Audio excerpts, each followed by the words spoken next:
Life can be fast-paced, strenuous, and flat-out overwhelming. Life transitions and taboo topics can make it hard to catch your breath. Welcome to Breathe, a podcast that enables you to slow down, get your bearings, and engage in real conversations where no topic is off limits. Breathe is presented by Breath of Life, hosted by David Person and speaker-director Pastor Deblier Snell.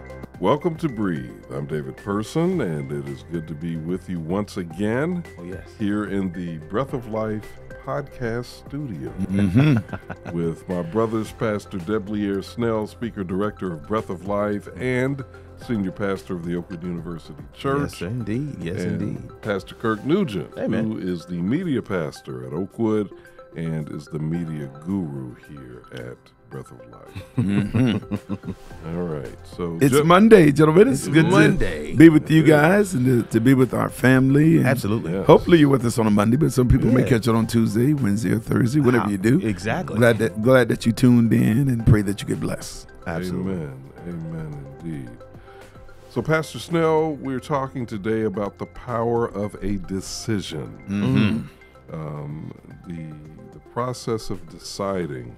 I think it's understood, being human beings, that there are always times in our lives when we may be or feel indecisive for a variety of reasons. Yes, very true. And yet our lives are full of decisions that have to be made. Yeah. And so this is an interesting subject to delve into, I think especially for young people who may not be accustomed to making decisions and have to develop that process for themselves. So what do you think is more impactful on a person, their destiny or their decisions? Let's start there. Yeah, destiny or decision. So that's heavy. That is heavy. This feels like a whole series right here. Yeah.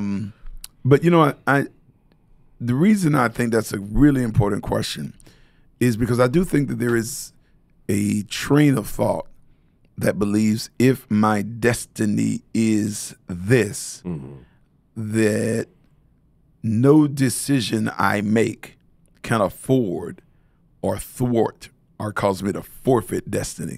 So I hate to create a tier, but I think really the critical thing is to make sure that your decisions align with your destiny. Good. That they complement one another, that they are congruent. Because I do believe that even if you are destined, created, or your purpose is for one thing or a particular direction, I do think your decisions can nullify that. I think it can cause destiny to be aborted. I think visions wind up running past their expiration date simply because we make decisions that are contrary. And it's funny because there are some of us that kind of really lean in the direction of destiny because we like this. I think a lot of people feel like it's this cosmic assurance. We got this cosmic guarantee that says, okay, I don't really have to be wise, prudent, thoughtful. Mercy. I can be reckless. But because I'm destined to do it. Mercy. Somehow fate in some minds, the universe in the minds of others, or even a person of faith, God is just going to will it so that I wind up in this particular place or locale. And I don't think that's necessarily the case at all. I think that even when you look at it's funny, like in the Bible or even just the Jewish history, it's all Abraham, Isaac, and Jacob. But that should have read Abraham, Isaac, and Esau. That's a very good point. That's hot. My goodness. He is kind of like a cautionary tale, kind of a biblical footnote, because he made a decision, even though kind of it was his birthright, it was in his possession. He made a decision to put his immediate desire kind of ahead of his long-term wellness and good. And now it's like Abraham, like he's off of Mount Rushmore. Are you stealing this? I'm going to steal this. Yeah, that's good. Yes, Abraham, Isaac, like and Jacob because of a decision.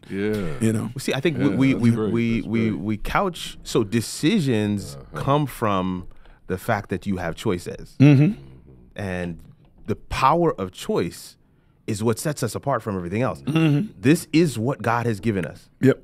the power to choose. And a lot of times, I've heard people pray. I mean, let me know if I'm alone on this, but I've heard people pray straight up like, God, just make me do it. Yeah. God, just take away the choice. No, Jesus, take the wheel. Just force me in the direction. Right. But that's just not how he operates. Yeah. God gives us choice. He gives us free will. And the whole earth experiment will culminate with us examining the books in the 1,000 years and us coming to the conclusion, just and true are your ways, O God. Yep. If we had the choice, we would have done it the way God chose. The way God chose. Yep. But we do have the choice, and we get to choose every single day. And so decisions not only are part of the choice framework, but also decisions give you a window into what you want to do, what you want to spend time in doing, where you if you just take a look at your day. That's the truth. And our decisions are a mirror. There you go. They are a That's mirror. the piece right there. Yeah, I couldn't have said it any better. Your decisions are a mirror. It's such a critical indicator. And I often say this. I say this to my kids even last night. Take some time for reflection on the decisions you're making and what they're getting you, so that if it's not getting you what you want, you can shift and change and make some different decisions. Yeah. Abraham, Isaac, and Esau. Mercy. Yes. I'm gonna find a way to preach that before you. Yeah. David's. Hey, you better get it to him. Because once it gets on the internet, they're going to be like, man, David stole that. I'm going to get to it next time I preach. Hey, now. Abraham, Isaac, that's good. Yeah. That's very good. Now, let's, I think something else fits in here. Yeah. And that's the whole concept of predestination. Sure. Yeah. So, you know, for those who don't know what we're talking about, predestination is simply the idea that God has predetermined what will happen in our lives. And a lot of people believe that. Yeah. Right. It's so true. Do you believe it? Well, yes, I do. I believe in predestination, but I don't think predestination is the determinant. I think choice ultimately is. So, you know, I think that, that's a huge distinction. It is huge distinction. So I think that there are people that are created to do a certain work in a certain time and for a certain season. But at the end of the day, I think your choice has to ultimately kind of align with that. Because I think, you know, I don't want to say this. I think kind of God's predestination can function like what's the term? It can kind of be the breeze that blows you in that direction. But you kind of have to align with the wind to your back. But you can turn around and you can push against the wind. And you can push through it and wind up where you were not ultimately designed or purposed to be. So I do think that, you know, I do believe that there was a calling that God placed on my life. I think I was equipped with certain gifts and perspectives and a way that I process to do that thing. But at the end of the day, I still had to wrestle with it. And I still had to come to a place of surrender where I said, yes, Lord, if this is what you would have me to do, I will do it with all my heart. But there were other factors and things that I was weighing and considering, and how would that turn out? And that choice was there. But it wasn't like God just sequestered my heart. He didn't just grab the reins and force me. I had to make an intellectual, spiritual, emotion, and all those components were at work to say, all right, yes, Lord, here I am. Send me. I'll go. Do you think there are times when God does override the human will in our decisions? I do think that there are times where the conviction of God can be very robust, very clear, where like he can show up, in the way he did with Moses or Paul. Damascus, but I don't think it's like a gun held to your head. I don't know that he overrides human will in that sense. I just think that sometimes the conviction of God or the call of God can be so strong and so powerful that it can feel like you don't have a choice. But at the end of the day, I think we all have to submit and say yes. And then the other piece of it is that because the promise of the word is that he will work it all together for your good. But some of those things, the reason why he has to work it all together is because some of it wasn't his plan. Some of it was our plan. Some of it was our decision. Some of it was our detours, us stepping outside of what he had originally intended, what his ultimate goal and plan for us was. But he'll still work it together for us. But we may end up having to pay some consequences along the way. And I tell people all the time, I do think God, it's funny, the different things in life, nature, and technology that preach the gospel to us. So I tell people all the time that God is kind of like a GPS. So like your GPS, you can you put in the destination, and it'll give you the clearest, shortest, smoothest, traffic free route. That's right. But you can take a wrong turn, and it'll tell you to turn around. But if you keep going, it's going to say, make a left. Make a left. You keep going. But the straightest, the best path is here to here. But you go this way. But the whole time, what the GPS does is it just starts this process of recalculating. It just starts recalculating so that no matter how far you go the wrong way, whenever you decide to submit or turn, it's still carving a path. That's good. To ultimately get you where you're supposed to be. Now, the other route is going to take you maybe through some mountains and into some traffic, and it's the long way, but that's the result of the decision to kind of not follow those initial directions. But the thing I love about a GPS is that no matter how far out of the path you go, it doesn't say, man, you know what, I'm done with you. It doesn't say, I'm finished with you. I'm quit, man. He ain't listening. I mean, it probably should. Just like that. He is going 18 miles out of the way, but it never just says, I'm done. It just keeps planning a path for the moment you decide to turn. And I think that's been some of our lived experience. And no matter kind of how far we went left or right, God still had another way to get us where we were supposed to be. And so I think some people assume that because God had another way, that was the way God planned it. That's actually not true. Not true. Right. even when you think about the children of Israel, so they were supposed to leave Egypt and walk right into the promised land. And they spent 40 years recalculating. Ooh. I mean, so they still made it, but that was not the way God drew that up. There was a rebellious decision that was made at Kadesh, and they was kind of like, God was like, okay. Decisions. So now I have to stretch this thing out, get rid of some of y'all. That's another interesting thing about a GPS, Pastor Nugent, is it accounts not only for your decision to drive, but your decision to walk. Come on now. Oh, it counts the speed. That's it. Come on. It knows what mode of travel you're in. I think Dave, we might need to give him a week. I know. We need to give him a week, man. Listen, we got to give him a Sabbath. I got a Wednesday night coming up here soon, man. Don't tempt me now. Don't tempt me. We got to give him a week. No, that's good because it takes pace. It takes pace. It takes pace into consideration. Yeah. And that's also good for those who have the blessing and curse of comparison, because you look at your decisions and what it's yielding for you, and maybe it's not moving fast enough, right? And then you look at others' decisions and what it's yielding for them, and it just seems like it's moving at a rapid pace. But God knows the pace that each of us is on, and He still can take all of that into account to bring you to a desired end, a desired goal, if you will continue to submit. Because here's the truth. You can decide to follow the GPS for 5 minutes in the right direction and then decide to turn off again. And it'll still go through that process of recalculating all over again. So it's a moment by moment by moment decision to continue to follow what God is asking you to do. So the decision-making process is often, as we alluded to earlier, often rife with anxiety for people. Sure. Young and old, not just young, but old too. And so here's a fundamental question. How do you know? How do you determine if you're making a bad decision? Okay.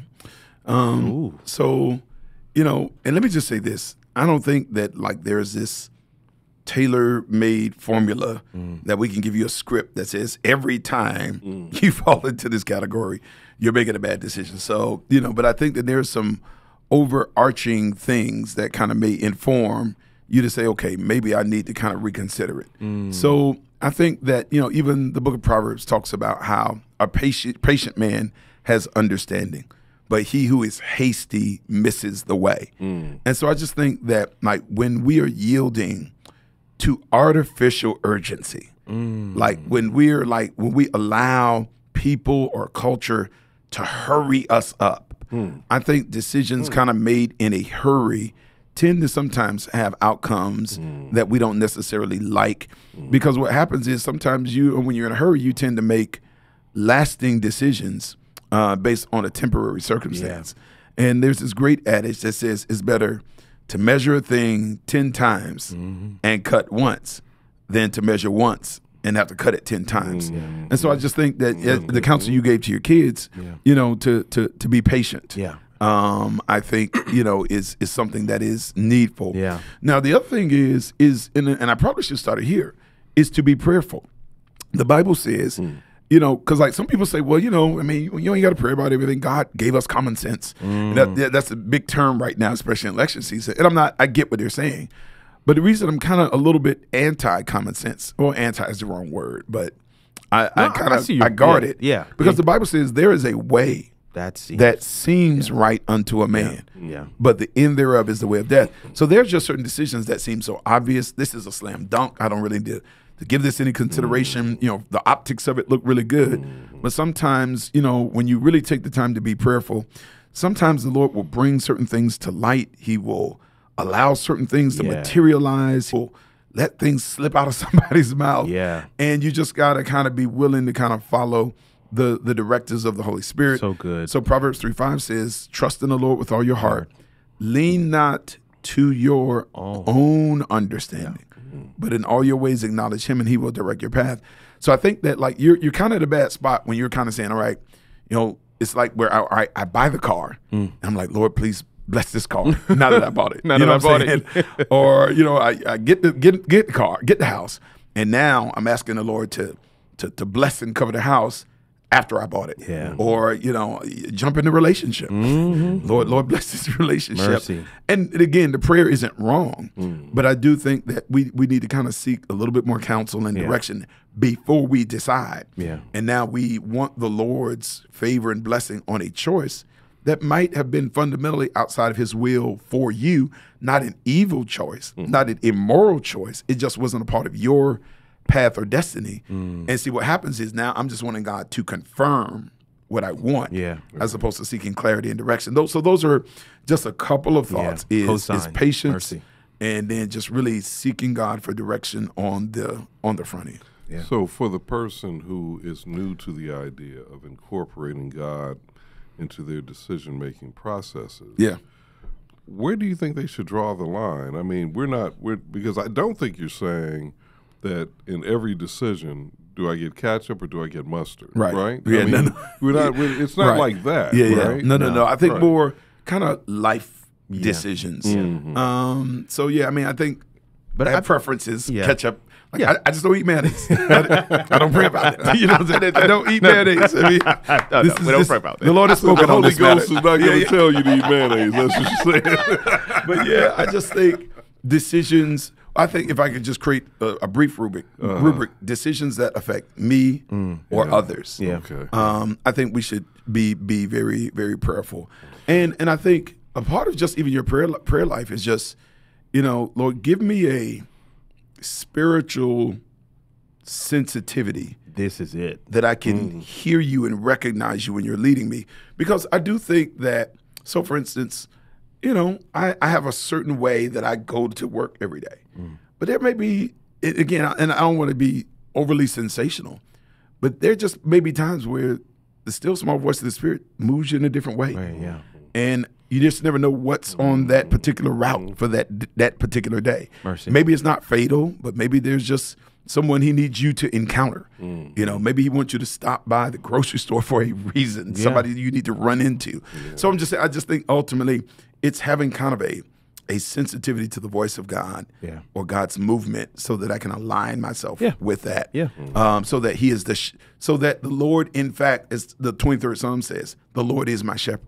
I think that's really what you want. There's an adventure almost to that aspect of it. It's kind of giving God some room. It's not so much that you're not going to do some of the things that you default do, but you're giving God room to say, maybe not today. Maybe you do something slightly different. And there's an adventurous piece to that. And it's just, you're practicing that muscle of obedience as well. But then on the strategy side, I want to say this piece as well. A good friend of mine, I love the game of chess, and a good friend of mine told me you never do the obvious move immediately. You put your finger on the piece and you hold for a little bit, kind of look around, and because the way you win the game of chess is you set up obvious moves for your opponent to make so that you can win. Right. And I think in life, there are times where the obvious move is just the right move. And then there are other times where the obvious move is a setup. Something that you just did not notice, didn't see. And if you just took a little bit of time, and listen, you won't lose anything by waiting. And I think this is the thing that you've said before. There is that artificial urgency is generally a huge component of making the wrong decision. It is. I would rather say, well, if I'm going to miss out on it, then let me miss out on it, and I'll catch it next week. I'd rather say that than to hurry up, and get it done, and then to find that I missed something along the way. I wasn't able to really think it through and bring everybody to the table and gain consensus.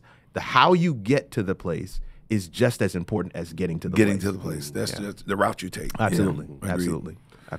So what about seeking counsel? When do you advise that we do that in decision-making circumstances, or maybe not? Yeah. So, I am pro seeking counsel, but I do want to say this. I am pro selective counsel. Yes. I think, I just think the Bible says he who walks with the wise becomes wise. And so I just think that you need to kind of really, kind of partner yourself with people who are fruitful, spiritual, thoughtful. And, I just think people who are invested in your, not just survival, but your success. Yeah. And because there are certain people that are attached to us, but they're not invested in our success. They're not invested in our thriving. In fact, there's certain people that, you needing them kind of is what fuels them. Yeah. You know what I'm saying? So that they'll even kind of counsel you against things that lessen your dependence on them. So I just think that you have to really, really kind of be selective in the counsel that you seek. But I did want to add this, though. I think counsel, so when the Lord has kind of made something clear, whether it is through something that's already written in Scripture or just through kind of your quiet moments, he's kind of confirmed some things. I seek counsel when I'm confused about what God is saying, not when I just don't like what God is saying. You know what I'm saying? Okay. So like, when the Lord has kind of said what I need to do. Come on, we've been there. I don't need to go ask her. David, because at the end of the day, it just means I'm in a posture. I just don't really want to do it. So like what we tend to do is going to look for somebody that's going to quiet our disrupted conscience. That's going to say it's okay not to do what you're called to do. Like, there's somebody who was recently I think they felt impressed to seek reconciliation with somebody. And I'm trying not to say too much. But essentially they were grating against that. And honestly, when they explained the offense, I get it, right? But they just kind of wanted somebody to say, you know what, man, you just need to just keep it moving, so on and so forth. But that's not what the Lord was telling them to do. So I'm just saying, I just think when things are not clear, we seek counsel. But when the Lord is really, really spoken with clarity, you just need to start acting in obedience. The only thing I want to say about counsel is you don't dig a well for water when you're thirsty. You dig the well when you've got plenty of water in reserve.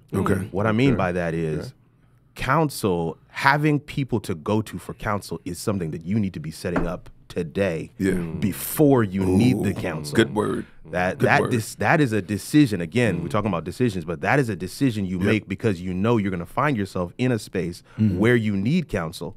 And so a lot of times you're like, man, I'm in this spot. I need some counsel. But you haven't really done anything. You haven't allowed anybody in. You haven't walked this path with anyone. You haven't built a relationship with anyone. And so now you're in need of the counsel, but you don't have a relationship with anyone that will bring you into this space. That gives you that. Because when you're in a tight spot, you're in a tricky situation. You need some good, clear, hard counsel. Sometimes, man, you don't want to go to that affiliate. You know, it's just kind of, you know, I don't even know what term is. They're not a real friend. They're just, you know, a passerby. You want somebody, acquaintance is the term I'm looking for. You want somebody that is close. Like Pastor Snell said, that is invested. But how do you get somebody that's invested?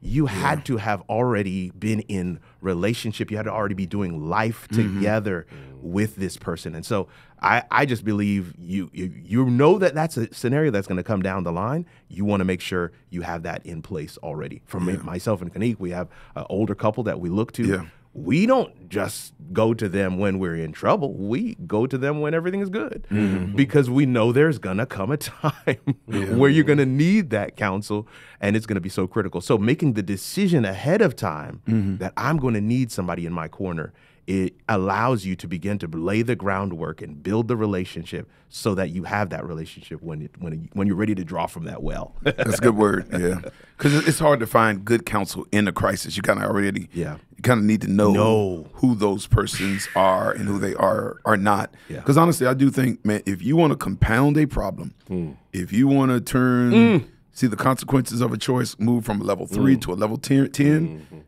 is to start seeking counsel from people who do not have wisdom, clarity, whose decisions don't even work out for their own good. Mercy. You know what I'm just saying? Like, I mean, you know, listen, if they have to borrow money from you, I mean, you shouldn't be asking them for financial counsel. You know what I'm saying? So I just think that it's if you want to see something go from bad to worse in a hurry, bad counsel, kind of find yourself in a tough spot, and you're seeking counsel from people who don't have wisdom. And I just do want to say, you know, this as we, you know, get ready to wrap. You know, the Bible makes it very clear when you read the book of Proverbs, it says wisdom is the principal thing. And it says seek wisdom. And it says in all you're getting, get wisdom, and in all you're getting, get understand. Like, you know, and even like the language of Proverbs, you know, her value is high above rubies. How she's going to add long life and health to your days. Mercy. Like it kind of like almost frames her as a metaphor of this amazing woman that just really makes your life sweeter. And so I just think that even when you look at Solomon, and it's funny because you know how he got wisdom? He just asked for it. You know what I'm saying? He asked for James says, if any man lacks wisdom, let him ask of God, who gives to all men freely, and he withholdeth it not, or upbraideth it not, if you know, King James Version. But so I just think that part of our daily prayer life is just, it should be a daily prayer. Lord, give me wisdom, clarity, understanding. Would you be the shepherd of my decisions today? So that leads me to this as we wrap up. It sounds like even if we make bad decisions at times, that's opportunity for growth and to develop wisdom. Very much. And I do think our mistakes, they are teachers. So like, you know, I kind of tell people, I mean, I certainly I regret certain decisions. But I don't live with this dread of the decisions I made. Because honestly, you learn from them. You do. You know, they counsel you. They give you much clarity. And because at the end of the day, you're going to make certain decisions. You're going to make bad decisions when you're young. And honestly, you still make bad decisions when you are older. Honestly. You know, I mean, I don't think, you know, because I don't even think wisdom is just a byproduct of age in a vacuum. Not at all. I think wisdom is a byproduct of like really having an active relationship with God. I think what age does is just like you've suffered certain consequences so many times. I don't want to do it again. You touch that hot stove so frequently, it's kind of like, all right. And, you know, because there are certain people that are 50, 60, 70, and they're still touching the hot stove. You know, you know, it's funny. I talked about, you know, we think about Samson. And it's funny because we usually preach Samson on youth days, but Samson was a judge for 20 years. So that he's still doing with Delilah. Come on. What he was doing with the first harlot in Gaza. Like, so he never really amended his path. You know what I'm saying? And that's why things unfolded in the way that he did, because wisdom is not just consequences. Because like what all of us will learn how to do, and I think we all do it to a certain extent, is you just learn how to build up a tolerance to certain consequences. Mercy. You just learn how to live with them better. You know what I'm saying? Wow, or to nullify the pain of certain choices. So I just think you definitely need to kind of seek God for wisdom. But to your larger point, I just think when you learn from them, they become a teacher, they become a tutor. You know, bad decisions can kind of mentor you. And then you actually can then, because you've been down a certain road, you then are equipped to mentor others who may be headed down that road, whether they're younger or you know, in close proximity as it relates to age. That's the only thing I was going to say is the mentor piece. That's the only qualifier for you to be able to share, is that you have gone through and you may have made a bad decision. And so now you can actually tell the person behind you, I did this. Don't do this, because this, and this is the way you want to go. This is how you want to see it. This is the perspective you want to take towards doing that thing. And it may not have been life-changing, but you're helping somebody kind of leapfrog some of the stuff that you had to deal with and go through to be able to get ahead even quicker. And Kirk, this was the mistake of old school church. Old school church would just say, don't do it. But they wouldn't tell you why you shouldn't do it. Like, because I think there was that transparency veil to say, well, no, you know, I did that. I did that. I got somebody pregnant. I did that. I did that. You know, I drank, I smoked, you know, whatever it is. And I think that's what kind of gives a certain credibility. That's what connects the dot between the principle and the practice. It's like, okay, you're willing to share that with me. And it's funny, even kind of with my kids, you know, there are just certain things, you know, and I try to contextualize it to their age and their understanding. Makes sense. But my oldest son, I'm just kind of like, no, you know, I don't just talk to him with the principle. There is an experiential part of the conversation that says, no, son, let me tell you. I've taken that road before. And I know where it ends. Not just because somebody told me, but unfortunately I traveled it. And you know, and I think it allows us to bond. I think it allows it to make sense. Now he gonna make his own mistakes. But he's armed. Right, he's armed. Right. And again, we're talking about decisions. So you can take the good counsel, or you know, sometimes you gotta walk your own road. You gotta walk your own. That's right. That's right. So.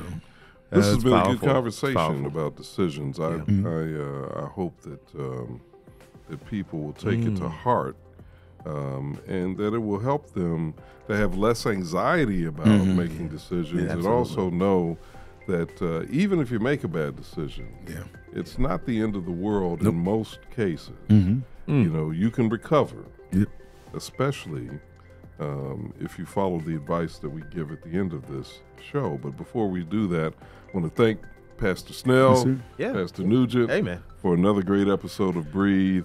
And if you make that bad decision, just stop. Pray. And breathe. Breathe is produced by David Person for Breath of Life. Executive producer is Debliere Snell, and sound engineer is Kirk Nugent.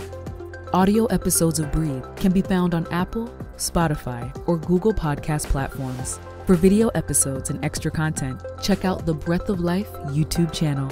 Breath of Life is faith-based content, resources, and programs from a contemporary urban perspective for those looking for hope and guidance. We believe that every breath we take is a testimony that God is consistent, that He loves us, and has a plan for our lives.